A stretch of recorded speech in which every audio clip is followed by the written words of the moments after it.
Saat ini kita ada di Lapangan Merdeka, adalah lapangan di mana menjadi inti kota Medan, ya, di mana kota Medan terbentuknya juga dari pusat kota, yaitu Lapangan Merdeka. Dan saat ini kita bisa melihat bahwa Lapangan Merdeka sampai hari ini pun diminati oleh masyarakat. Di beberapa hal memang harus perlu difikirkan kembali tentang penataan Lapangan Merdeka, di mana kita bisa melihat bahwa pelataran Lapangan Merdeka ini terjadi penurunan kualitas, ya. Jadi sebagai satu tempat yang juga adalah ruang terbuka hijau, sekaligus dia adalah civic square dari kota Medan, sebaiknya harus diatur sedemikian rupa komposisi ruang atau zoning agar fungsi atau harapan kita terhadap peningkatan kualitas Lapangan Merdeka itu menjadi lebih baik. Jadi kalau pandangan saya terhadap kondisi Lapangan Merdeka sebagai alun-alun kota, itu dengan kondisi yang sekarang itu kita kehilangan jati diri Lapangan Merdeka sebagai alun-alun kota gitu. Alun-alun kota itu lebih terlihat kayak padat dan sesak. Padat dan sesak dengan kondisi bangunan-bangunan komersil yang berada di sekitarannya. Tanggapan saya mengenai alun-alun yang ada saat ini, alun-alun kota Medan, jauh dari kata puas, ya. Karena memang sudah tidak berfungsi sebagaimana mestinya. Harusnya kan alun-alun kota itu kan seperti ikon kota, ya, cerminan kota yang dimana harusnya itu lebih banyak ruang terbukanya, ada pojok belajarnya misalnya, jadi sebagai sarana bermain kita juga bisa sekalian teredukasi karena ada pojok belajarnya. Kita mungkin sama-sama tahu ya, Lapangan Merdeka itu merupakan tempat berkumpulnya masyarakat kota Medan. Mungkin ini salah satu ruang terbuka yang masih cukup masif yang ada, ya. Mungkin kita sama-sama tahu juga bahwa Medan sendiri sangat kekurangan ruang terbuka. Sementara di kota-kota itu diwajibkan harus memiliki minimal 30% ruang terbuka. Nah, posisinya ini Lapangan Merdeka sangat strategis, ya. Jadi sebenarnya ini merupakan tempat favorit buat masyarakat Medan bisa berkumpul. Namun itu juga mempunyai efek samping, ya. Efek sampingnya itu adalah pembangunan selalu orientasinya ke sini-sini aja, gitu. Tidak lagi berusaha menggeser pengembangan ke arah yang lain. Harusnya sih menurut saya yang kita bangun lagi di pinggir-pinggir itu bukan hanya membangun gedung-gedung besar, tapi juga harusnya tuh yang dimulai itu dengan membangun ruang terbuka. Sama seperti ini, ketika zaman dahulu mungkin Belanda pertama kali yang dimulai dengan membangun ruang terbuka gitu, itu untuk menjadi tempat berkumpul. Harusnya kita punya beberapa node gitu, beberapa spot yang ada di kota Medan, nggak hanya di sini. Kalau kita berjalan dari Jalan Ahmad Yani, ya, menuju Lapangan Merdeka, sebenarnya kalau bukan orang Medan tidak terlihat ini ada Lapangan Merdeka. Kenapa? Karena di sekeliling Lapangan Merdeka saat ini sudah ada bangunan-bangunan yang menutupi Lapangan Merdeka itu sendiri. Jadi sebagai satu visual kota, ya, di dalam salah satu poin menjadi kota itu di dalam teorinya Kevin Lynch, itu ada namanya nodes. Nodes itu adalah satu titik di mana menjadi pusat dari banyak jalan atau jalur sehingga mendapatkan satu titik pertemuan, yaitu nodes. Namun kalau kita di Medan ini sekarang, dari manapun kita bertemu, itu yang kita lihat itu hanya adalah koridor, ya, koridor. Jadi sekeliling Lapangan Merdeka ini mata kita tidak terbuka lagi secara horizontal.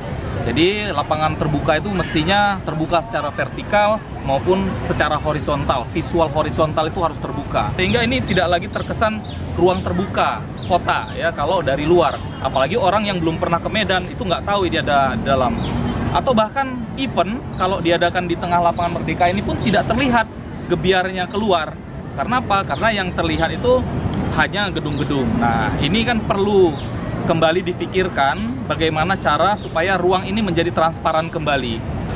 Ruang ini menjadi ruang terbuka kembali, ya. Kembalikanlah posisi-posisi yang meningkatkan harkat dan martabat dari Civic Square, ya, di mana di sini dulu disampaikan kemerdekaan Indonesia oleh Bapak Muhammad Hasan, ya, tubuhnya di sana. Ya, jadi bahkan mungkin nilai-nilai dari tugu tersebut pun mungkin menjadi komposisi yang sangat direndahkan atau dikurangi nilainya, ya. Kondisi yang sekarang sudah begitu banyak bangunan-bangunan berdiri di Lapangan Merdeka. Ya, kita tentunya ini akan mengurangi kualitas ruangnya si Lapangan Merdeka sendiri. Bagaimana kira-kira caranya? Ya, tentu arsitek-arsitek profesional punya pemikiran mengkomposisikan kebutuhan ruang, ya. Lapangan Merdeka ini tanpa ada tempat makan pun sudah ramai sebenarnya, ya. Sekarang kita tambah keramaiannya, apakah area parkirnya disiapkan? Nah, itu kan jadi pertanyaan. Jangan-jangan keuntungan diambil oleh pemodal, tetapi beban kotanya diserahkan kepada kota dan masyarakat. Nah, ini kan ada tidak fairness. Kalau seandainya kita bilang kita membutuhkan tempat makan, minum, meeting point, ya tentu bisa diaturkan sedemikian hingga komposisinya tidak menjadi dominan di dalam satu kawasan Lapangan Merdeka. Bangunan-bangunan ini memang harusnya lebih minimal, ya, karena yang diperlukan lebih banyak ruang terbukanya. Ruang terbuka di mana kita bisa bebas melakukan. Kalau dulu itu kayaknya alun-alun kota itu lebih berfungsi sebagai tempat ngumpulnya masyarakat kota, bisa untuk menyampaikan keluhan, sebagai area untuk beristirahat, berekreasi, dan juga bisa sebagai sarana diedukasinya masyarakat. Juga ada taman bermainnya, playgroundnya untuk anak-anak. Untuk disegmentasi, kita sebagai anak-anak generasi, let's say lah, kalau orang bilang itu kan katanya milenial gitu kan, kita pengen sesuatu tuh yang lebih banyak hubungannya dengan alam terbuka. Jadi sudah harus ada mulainya perubahan bangunan komersil di sekitaran alun-alun kota, sehingga alam terbuka atau enggak ruang terbuka dari alun-alun kota itu bisa dikembalikan dan dimanfaatkan multifungsi sebagai areal komersil juga. Mungkin kayak bangunannya lebih diperkecil, ya kan, tapi tidak menghilangkan kayak tempat atau areal duduknya orang yang akan berkunjung ke situ. Pengembangan Lapangan Merdeka ke depannya seharusnya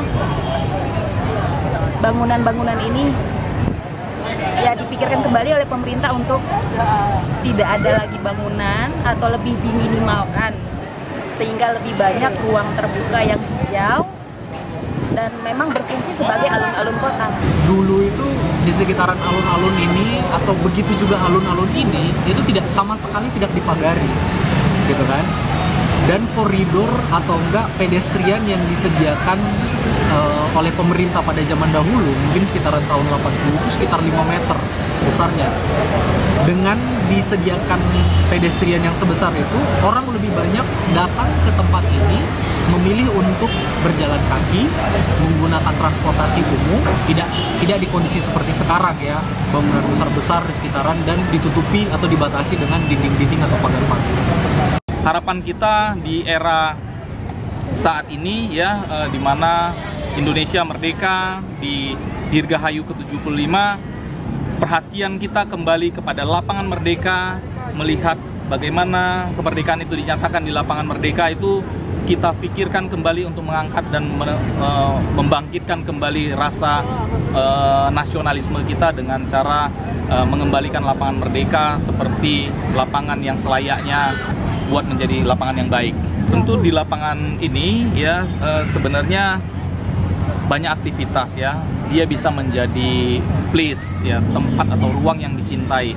Makin banyak kegiatannya, tentu makin bagus, ya. Ada orang yang bermain, ada orang yang berolahraga, ada orang yang berkumpul sama anak-anak, ya, makan siang di sini, dan banyak lagi kegiatan-kegiatan komunitas-komunitas, ya. Bisa menjadi tempat yang cukup nyaman buat senior citizen, juga dari kecil atau waktu muda juga sangat menikmati Lapangan Merdeka. Fabel mudah mengakses dan menikmati Lapangan Merdeka.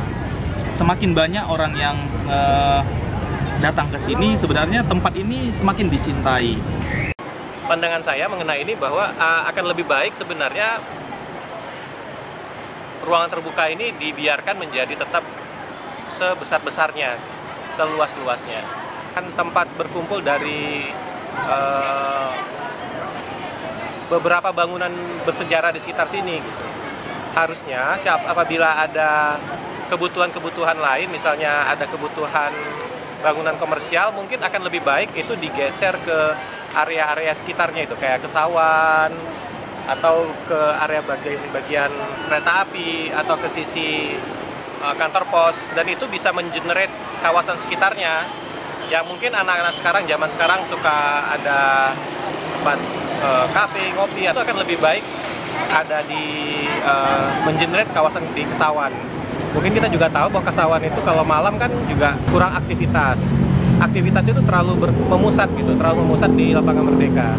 Akan lebih baik itu juga mulai disebar ke kawasan di sekitarnya. Sehingga bukan hanya yang dipikirkan itu bukan hanya Lapangan Merdeka, tapi juga Lapangan Merdeka ini menjadi episentrumnya gitu, untuk memberi pengaruh kepada lingkungan di sekitarnya yang lebih luas.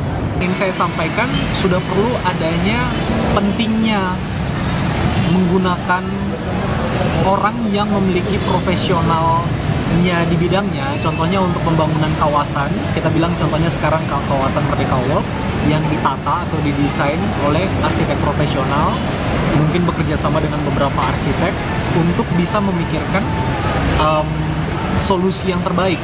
Ya, dari sisi kawasan, ya ini juga adalah kawasan di mana saya sampaikan bahwa ini menjadi inti kota Medan. Ya, kalau di Bandung atau di Semarang seperti alun-alunnya ya. Jadi memang bagaimana townscape atau wajah kota di sekitar sini juga tetap ada guidelines seharusnya, sehingga kawasan ini menjadi kawasan yang heritage itu tetap terjaga. Nah, saya belum tahu apakah memang sudah ada guideline khusus dalam hal visual fasade bangunan di sekeliling Lapangan Merdeka ini, sehingga konsepnya bisa mendukung keberadaan Lapangan Merdeka.